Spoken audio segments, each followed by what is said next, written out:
Ok, bah écoutez, bonsoir à tous et bonsoir à tous. Je suis ravi d'être avec vous ce soir. C'est un grand plaisir. C'est un endroit que j'affectionne beaucoup, grâce à évidemment la faculté catholique. On en reparlera tout à l'heure. Avant de rentrer dans le vif du débat, j'ai Marc Lévy là, qui est intervenu tout à l'heure.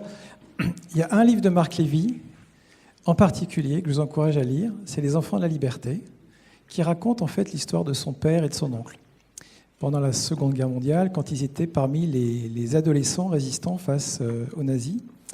Et c'est un très beau livre. Donc si vous voulez passer un bon moment et oublier tout le reste, je vous encourage à lire Les Enfants de la Liberté. Et puis comme je suis aussi libraire,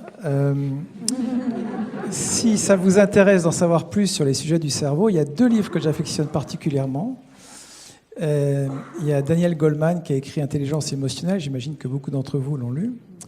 Et puis il y a Kahneman qui a écrit Thinking Fast and Slow, qui traite avec beaucoup d'intelligence de ces sujets de biais. Quand on est chef d'entreprise, c'est extrêmement intéressant. Alors, on m'a demandé de parler avec vous de ce qui fait peut-être la spécificité d'un leader. Est-ce qu'on a besoin d'un leader aujourd'hui à cette époque digitale ? C'est vrai que j'ai un parcours un petit peu atypique parce que, en fait, à 40 ans, j'ai réalisé le rêve de ma vie que j'ai eu quand j'avais une vingtaine d'années. C'est j'ai fait un demi-tour du monde à la voile avec ma femme et mes 3 enfants. Et c'est quelque chose qu'on avait planifié, travailler pendant 20 ans, dont 10 ans en Silicon Valley, où j'étais dans la high-tech, j'étais capital risqueur, j'ai créé une start-up là-bas. Mais mon vrai rêve, et la raison pour laquelle on était à San Francisco, c'était pour préparer ce projet. Donc la semaine, on travaillait, on s'occupait des enfants, et le week-end, on était sur la baie de San Francisco, qui, pour ceux qui ne connaissent pas, est un des plus beaux endroits au monde, notamment pour faire de la voile. Et pendant ce voyage, que je ne vais pas vous raconter, parce qu'on n'a plus que quelques minutes, il est arrivé différentes choses importantes dans ma vie. La première, c'est qu'au-delà du fait que c'était une expérience absolument extraordinaire, j'ai failli mourir pendant une grande tempête en hiver. Et quand on est passé assez proche de la mort, on voit la vie de manière un petit peu différente. Et c'est là où j'ai compris ce dicton qui dit qu'on a tous 2 vies et que la deuxième commence quand on a compris qu'on n'en avait qu'une. Donc ça a vraiment changé ma vie. Et l'autre chose, c'est que quand on a traversé l'Atlantique, on est parti des Canaries, on a mis 21 jours, on était 4, et le désalinisateur est tombé en panne 6 heures après le départ. Et donc on avait 400 litres d'eau pour 21 jours, sachant qu'une douche en moyenne, ça prend 50 à 60 litres. Et donc on ne s'est pas lavé beaucoup, surtout quand on avait une femme à bord, donc on lui réservait un peu plus d'eau que nous. Mais surtout, j'ai compris l'importance de l'eau potable. C'était il y a un peu plus de 10 ans. On sait que maintenant, c'est des sujets un peu plus d'actualité. Et les réchauffements climatiques, les Açores, tout ça. Et c'est vrai que ça a un petit peu changé ma vie. Et quand, pour des raisons, je dirais, familiales, je me suis retrouvé à la tête de l'entreprise, à la fois, j'ai essayé de faire mon mieux pour diriger l'entreprise et la faire évoluer dans un monde qui est de plus en plus digital. Mais aussi pour, dans la continuité de ce que j'ai fait pendant ce voyage, essayer de faire un petit peu, à mon niveau, avancer les choses. Donc, un des trucs très concrets, on a reçu quelqu'un qui est devenu un ami, qui est Mathieu Ricard, que certains d'entre vous ont peut-être vu l'année dernière. Il y a parmi vous qui ont assisté à la conférence que j'ai donnée avec lui à l'auditorium avec Christophe André. Je sais pas, levez le bras s'il y en a qui étaient là. Quelques-uns, pas beaucoup. C'était une belle conférence. Et on a fait une séance de méditation à 2000 personnes à l'auditorium. 2 séances, en fait, une par Mathieu, une par Christophe André. Et c'était vraiment des moments très, très intéressants, très forts.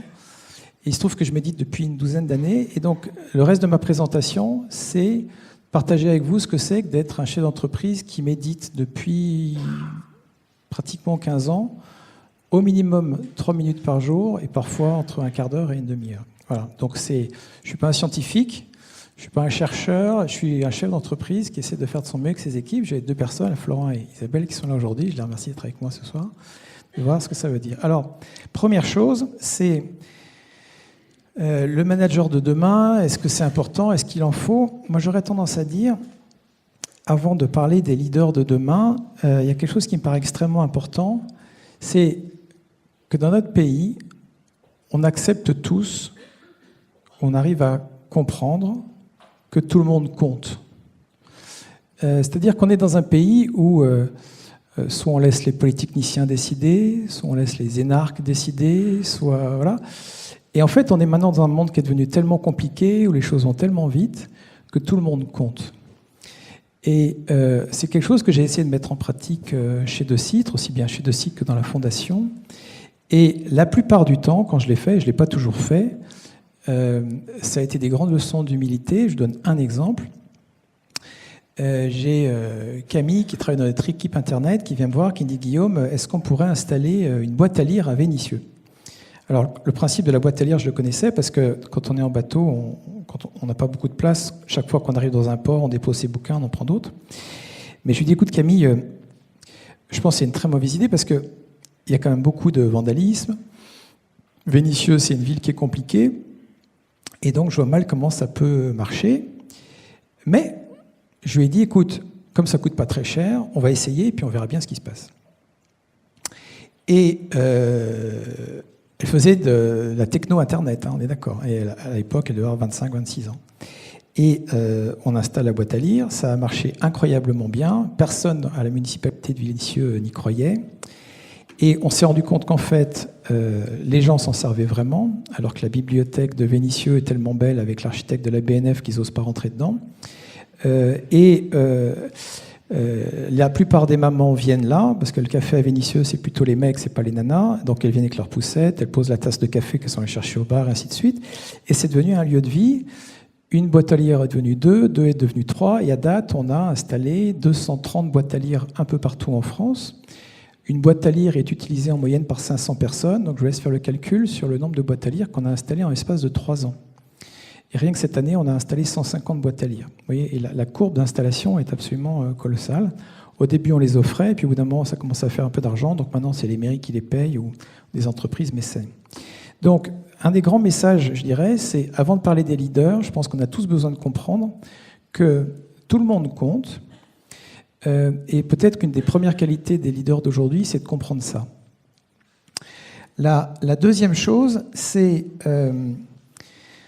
vrai que le monde en ce moment, le temps ne va pas plus vite, hein, il y a toujours 60 minutes dans une heure, ça ne change pas. Par contre, c'est vrai que le rythme des technologies s'accélère et donc c'est de plus en plus compliqué de comprendre le monde dans lequel on vit.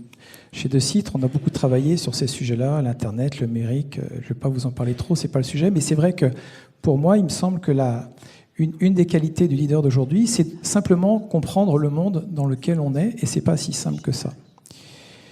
Encore une fois, quelques livres que je vous encourage à lire. Mon ami Michel Serres, qui a écrit un livre il y a une dizaine d'années, c'est un petit livre, il n'est pas cher, qui s'appelle Le temps des crises.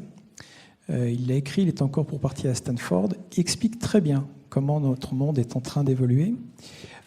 A déjà été évoqué Sapiens, qui, de mon point de vue, est un des meilleurs livres sur l'histoire de l'humanité. Si vous ne l'avez pas déjà lu, vraiment, je vous encourage à le lire, c'est un livre absolument génial. Et puis, il y a un livre d'un Américain, je ne crois pas qu'il soit traduit en français, de David Marquet, qui s'appelle « Turn the Ship Around », qui est en fait un commandant de sous-marin atomique qui se retrouve du jour au lendemain à la tête d'un sous-marin qui ne fonctionnait pas du tout bien et qui, en quelques mois, l'a vraiment remis dans le meilleur de la flotte. Il y a une vidéo sur Internet, vous tapez David Marquet, M-A-R-Q-E-T, « Turn the Ship Around », et en 3-4 minutes, vous comprendrez le concept. Ça, je pense que c'est vraiment très important. L'autre sujet, c'est pas tout de comprendre le monde. La question, c'est de savoir qu'est-ce qu'on fait. Est-ce qu'on essaie de changer le monde? Et c'est vrai que quand j'ai pris la direction de Citre, je voyais bien l'arrivée d'Internet, l'arrivée du numérique, venant notamment de la Silicon Valley. Mais c'est vrai que je me suis rendu compte que le mode de management que j'avais en tout cas à l'époque, qui consistait à tirer les équipes pour les driver, notamment dans des périodes de changement assez forts, n'était pas d'une grande efficacité. D'abord parce que, comme ces changements arrivaient assez rapidement, avec le recul, il me faisait assez peur. J'avais peur que l'entreprise se porte moins bien, voire fasse faillite. Et en fait, je projetais cette peur vis-à-vis de mes équipes, et donc ça ne faisait qu'amplifier l'immobilisme à l'intérieur. Et c'est véritablement avec ma pratique méditative que petit à petit, j'ai appris à être, à prendre plus de distance avec les peurs que je pouvais avoir. On a tous des peurs, hein, donc moi comme vous, voilà. Mais je dirais que ce que je peux vraiment dire, c'est qu'avec la méditation, d'année en année, ça m'a aidé à être plus calme, plus posé. Ça ne veut pas dire que c'est toujours le cas, mais ça l'est de plus en plus. Et quand, pour ceux parmi vous qui ont des enfants, vous savez très bien que quand vous êtes énervé, en général, vos enfants, forcément, si les petits-enfants sont énervés. Mais les adultes, c'est pareil, en fait. Hein, alors, ils ne le disent pas forcément de la même manière, mais c'est assez similaire. Et de ce point de vue-là, la méditation a été absolument incroyable. La deuxième chose, c'est quand on est dirigeant, en général, les gens viennent vous voir quand ils ont des problèmes. Et donc, vous passez votre temps, je pense que les hommes politiques, c'est un peu la même chose, n'est-ce pas, François-Noël ? Et donc, si vous n'êtes pas un minimum armé pour ça, bah, quelque part, vous accumulez le stress des autres. Et donc là, de la même manière, la méditation m'aide à faire en sorte que, quel que soit le degré de stress, de peur qui peut venir dans mon bureau, j'essaie de faire de mon mieux pour non pas amplifier, mais au contraire calmer et rassurer. Et avec les années, je me rends compte que je reçois entre 120 et 150 emails par jour, c'est à peu près l'ordre de grandeur, et je ne parle pas des tweets et de tout le reste, mais j'en envoie entre 5 et 10. Et il y a 10 ans, j'en envoyais 200. Sauf qu'avec l'effet des réseaux, plus vous envoyez des mails, plus vous en recevez. Donc c'est absolument insupportable. Et je me suis rendu compte qu'en s'attachant à cet exercice simple, on était en fait beaucoup plus efficace. Parce que qui n'a pas fait l'expérience de l'échange de mails à 15 personnes avec personne qui lit, personne qui comprend et tout ça, alors que maintenant, la plupart de mon temps, je le passe assis dans ma chaise avec telle ou telle personne, et on discute, on échange, et on est dans l'empathie. Et ça, c'est quelque chose qui a vraiment changé dans ma pratique managériale. L'autre point qui n'était pas forcément le cas au début de ma méditation, c'est, et ça le fait depuis à peu près 1 an ou 2, pas pour vous décourager, mais ça n'arrive pas tout de suite. C'est quand on médite, en fait, au bout d'un moment, il se passe 2 choses, enfin il se passe pas mal de choses, mais il se passe au moins 2 choses. La première, c'est que quel que soit le niveau, au début on fait ça, il ne faut pas qu'il y ait de bruit, vous voyez, soit que ça soit super calme et tout ça. Et en fait, au bout d'un moment, vous entendez le silence derrière le bruit. Et donc, c'est une espèce d'expérience un peu bizarre, mais qui permet vraiment d'être très calme, très centré, et qui change son rapport au monde. Et en parallèle, au bout d'un moment, quand on médite, parfois, les connexions du cerveau se font différemment. Et j'ai eu des intuitions en méditant que je n'aurais pas eu autrement. Alors, on a parlé des lunettes et tout ça, mais je vous donne un exemple. Ray Dalio, qui est quand même le plus grand gestionnaire de fonds de private equity au monde, qui gère 500 milliards, il médite 1 heure par jour.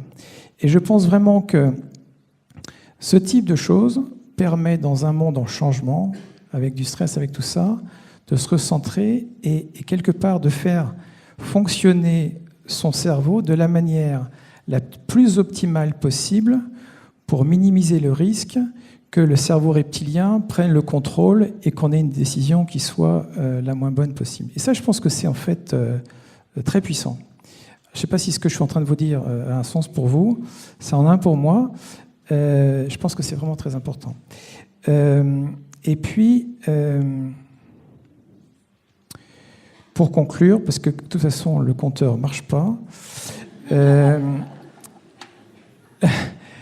le dernier truc que je voudrais partager avec vous, c'est que quand on est manager, il m'arrive, je ne sais pas vous, qu'on se pose la question, quelle est la bonne décision à prendre ? Je sais pas, qui a déjà eu cette question ? Levez le bras. Quelques-uns ? Bon, si ça vous est jamais arrivé, ça vous arrivera un jour.